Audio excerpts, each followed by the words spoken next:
Hello and welcome back to the channel. In today's episode, I'm going to show you what I did to fix one simple problem on my form that got me over the 400-foot mark on a course. I noticed this flaw as I was filming myself, which is also a great tip for you to do so you notice your flaws. Problem that I noticed was dropping my elbow in my power pocket instead of keeping it nice and high and making room for that disc to go through. It was really cutting off a lot of power in my form, so I got to work. I got it mostly fixed. Nothing's perfect yet. Show you what I did so you guys can work on it and try to get better too. There's a few different reasons why you might have this problem. Number one, it could be with your form, so we'll address that today. But also it could be that you don't have enough strength or mobility to hold that position all the way through the throw.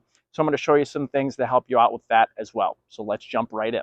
First issue with form, it could happen a couple of different ways. Number one, it could be simply the timing of your throw. When you're going to throw, you might not be waiting until your foot is all the way down in its brace before you start turning, which might cause it to drop or cause you to round, which would also cause you to drop. Also, you could be leaving your back arm way back like this, which could also cause your front elbow to drop as well. So I'm going to show you some drills right now so we can start fixing some of these form issues that you may have. Anytime I fix an issue with my form, I get rid of my disc first and do something to help feel the movement in my body to start ingraining the muscle memory. This drill is a fantastic drill to help with that. This is the follow the disc drill. All you're going to do is take a PVC pipe, put it in front of you, put your hand on the PVC pipe like it's your disc, and then we're just going to work through our walk up into our power pocket.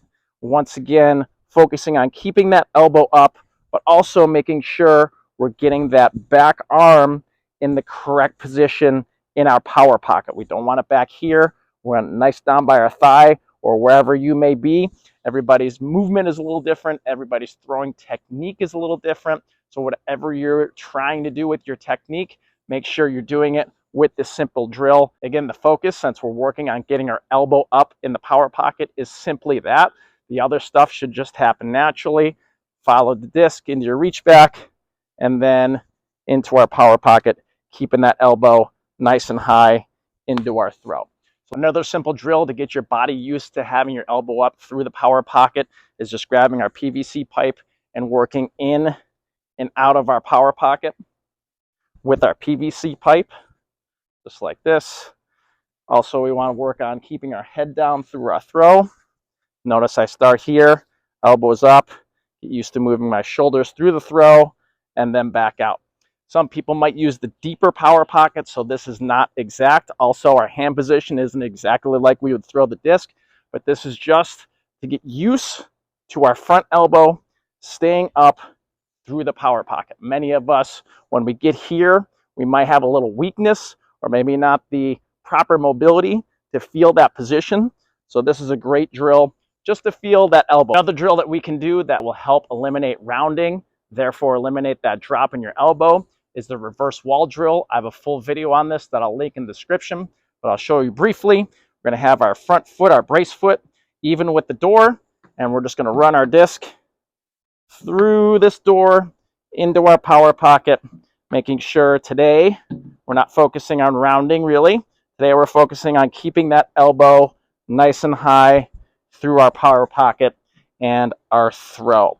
Okay, so there's another drill that will help you. All right, now that we've done some drill work to get our basic muscle memory down, we're going to move to some putter drills, really ingrain it. I love this drill from overthrow disc golf. Basically, what we're going to do is we're going to have a target, in this instance, the soccer net and the goalpost. We're going to have our back to it and basically throw some flat, easy putter shots towards the target. Typically, you want to be at the target or a little to the left. You don't want to work on your grip lock going to the right. What we want to focus on here, once again, is the elbow up. This is great because it works for different throwing philosophies. If you're more of a deep power pocket person, you can focus on that. If you're a back arm person first, you can focus on that. If you're more of a shoulder thrower, you can focus on that. But we really want to make sure we're getting that elbow up and having a nice, smooth, flat throw. Results don't necessarily matter, but we want to see it coming out flat, and we want to make sure our elbow is getting up. So let's try one here. Got my envy. That's not bad there. Try another one. That's not bad there. Try my putting judge. And that's not bad there. There is one adjustment you can make on this drill if you're worried too much about rotating. That's just turning your front foot out where you would naturally brace and do the drill this way. That way you don't have to worry about turning too much if you're maybe an older disc golfer. I'm gonna come back another day and show you another throwing drill so I can get out of this cold.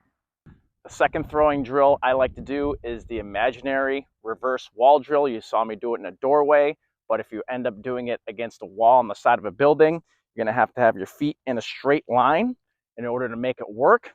So this is also a great drill to do without it, just to see if really this technique is catching on. And we're just gonna pretend like we have an imaginary line going to the edge of our tee box here, and we're just gonna follow that and throw our putter out nice and smooth and straight. It's a great drill just to keep on line with the edge of the tee box and throw it straight out. Give you a back look here in a second. Here's our back look. Also, this is great for helping your head stay down since we're focusing on the line on the side of the tee box here. Again, just throwing it straight out. Hopefully it goes flat. Don't have to worry about distance, anything like that. We're just working on staying smooth and getting that front elbow up. Sometimes it's a little difficult to get the balance, but you get the point. Another great throwing drill. Now you might have a problem with technique for a couple of different reasons. Obviously, just the regular form is a problem for some people, but also they don't have the mobility and strength to hold that position through. So I'm going to show you a shoulder mobility test and then some areas where we can strengthen in order to get this position strong, so we can keep that position strong and athletic all the way through our throwing motion. Let's jump into the gym. Okay, we're going to measure the internal rotation of our shoulders. We're going to have our back flat up against the wall and our arms at 90 degrees and put our palms towards the ground to see how far we can go down without losing any of the contact points of our back, our head, or the back of our shoulder. And we should be around 90-degree angle where our power pocket should be.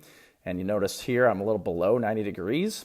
So I need to work on my internal rotation of my shoulders. So let's get into some exercises, how we can improve this rotation, strengthen that motion up so we can all get in the proper position and keep it there through the throw.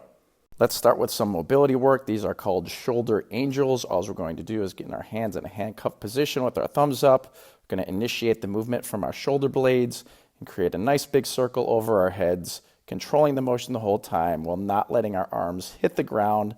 And then we're going to make sure when we bring our back into the ending position / starting position, we're going to get those elbows on the ground. It's going to loosen up our shoulders and our shoulder blades. Next, we're going to move into a sleeper stretch. We're going to be on our side with our arm at a 90-degree angle out. We're going to keep our shoulder blade pushed down and back and push our hand down towards the ground, making sure the motion in our arm is only in our shoulder and not the shoulder blade area, making sure we do both sides. We're going to hold this down lightly. We're not jamming our hand down as hard as we can. We're going to feel that pressure and trying to increase our range of motion slowly for about 10 to 20 seconds. Once again, always doing both sides so our body is balanced. Next, we're going to stretch the back of our shoulders with this nice arm across our body stretch, something most of us have done before. Typically, we don't want to do this before we start playing or start lifting, but we want to do it towards the end. We don't want to jam our arm across our body. Nice gentle tug, feeling that stretch on both sides, holding it for 10 to 20 seconds. Finally, we're going to stretch out our chest. Sometimes our chest tightness affects our shoulder mobility, especially if we're sitting down at a desk hunched over all the time. Notice my arm is parallel to the ground, creating like a 90 degrees. Going to get that stretch into the chest and also gets our shoulder blade in the correct position as well. That will loosen up our shoulder nicely. That way we get that proper internal rotation of our shoulder to get in the proper power pocket position. Next, we're going to move on to some strengthening activities. This is called a reverse lateral raise. Great for working on strength of our rear delt and into our shoulder blades. So we're working on some arm health here. This is a lightweight activity, so 5 pounds. You're going to keep your arms slightly bent, 30 degrees up to 90 degrees, and you're going to maintain that bend all the way through the motion, creating it from your upper arm. We want to feel this exercise in the back of our shoulder all the way through our rotator cuff, doing a couple of rounds of 10 repetitions each. Next, we're going to move to an incline reverse raise. This is great to hit the back of the shoulders. You can go a little heavier on this because you're actually working the rear delts on this and getting into the traps. We really want to try our best to feel it in the back of our shoulders, though. You can go 2 or 3 reps of 8 to 10 reps on this activity.